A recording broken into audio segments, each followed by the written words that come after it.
इसी दौरान शुरू हुए रूस यूक्रेन युद्ध में भी तबाही मचाने के लिए ड्रोन्स का जमकर इस्तेमाल हो रहा है। ये युद्ध एक तरह से ड्रोन के इस्तेमाल की लाइव लेबोरेटरी बने हुए हैं, जिन पर रक्षा उपकरण बनाने वालों की करीबी निगाह है।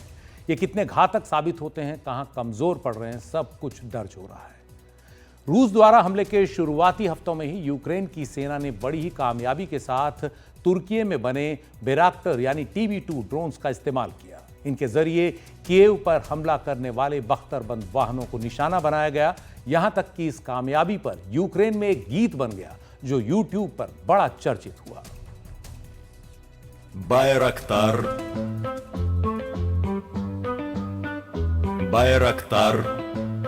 Російські танкісти сховались в кущі, щоб лаптям посьорбати довбані щі, та трохи у щах перегрівся навар. Байрактар. Байрактар.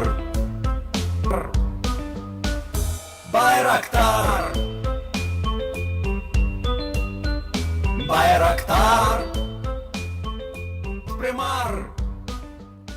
यूक्रेन के ड्रोन्स ने रूस की सीमा से लगे इलाकों ही नहीं बल्कि सैकड़ों किलोमीटर दूर रूस की राजधानी मॉस्को में भी कई अहम ठिकानों को निशाना बनाया, कई बार काफी नुकसान पहुंचाया। हालांकि रूस का दावा रहा कि अधिकतर हमलावर ड्रोन्स को वो बीच रास्ते में ही मार गिराने में कामयाब रहा।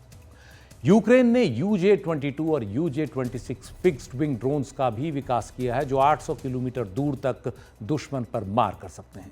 यूक्रेन करीब 10 लाख हमलावर ड्रोन अपनी सैनिक टुकड़ियों को सौंप चुका है। उसकी सेना की हर इकाई में इस समय एक ड्रोन वॉरफेयर यूनिट है, जो बता रही है कि अब युद्ध में ड्रोन वॉरफेयर यूनिट कितनी बड़ी भूमिका निभाने वाली है। उधर जवाब में रूस भी ड्रोन का इस्तेमाल यूक्रेन के तमाम इलाकों पर निशाना बनाने के लिए कर रहा है। खासतौर पर ईरान में बने ड्रोन्स, जिन्हें डेल्टा विंग शाहिद 136 कहा जाता है, रूस उन पर काफी हद तक निर्भर है। ये फुर्तीले ड्रोन जमीन के काफी करीब उड़ते हैं, लिहाजा राडार के लिए उनका पता लगाना काफी मुश्किल होता है। ईरान की इस टेक्नोलॉजी से रूस अपने यहां भी अब ड्रोन्स का विकास तेजी से कर रहा है। ड्रोन्स का यह इस्तेमाल युद्ध के मैदान में तबाही मचाने की एक नई शुरुआत है और समय के साथ ही ड्रोन टेक्नोलॉजी बेहतर हो रही है। युद्ध में ड्रोन्स कई वजहों से काफी कारगर साबित होते हैं। एक तो इन्हें दूर से ही ऑपरेट किया जा सकता है, यानी इसके लिए ऑपरेटर को युद्ध भूमि के अंदर जाने की जरूरत नहीं है। उसके घायल होने की या मारे जाने की संभावना बहुत कम हो जाती है। इनके जरिए विस्फोटकों को गिराया जा सकता है दूर से ही। काफी कम ऊंचाई पर उड़ने के कारण राडार की जो निगरानी है उससे ये ड्रोन बच सकते हैं।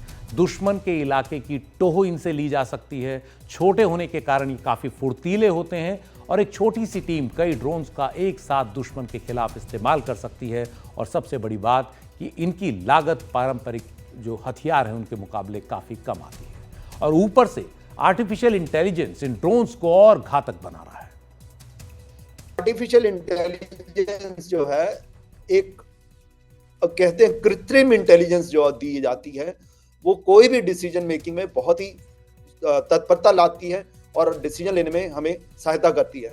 और बड़े बड़े जो कॉम्प्लेक्स डिसीजन मेकिंग होती थी उसको आसान किया जा रहा है। तो उससे क्या हो रहा है कि एक्यूरेसी बढ़ रही है, डिसीजन मेकिंग और फास्ट हो रही है, और उसकी वजह से ज्यादा जो आजकल डेटा जनरेट होता है उसको उसमें से इंफॉर्मेशन निकाल के हमारे लिए जो बिल्कुल रिक्वायर्ड इंफॉर्मेशन है वो मिल जाती है।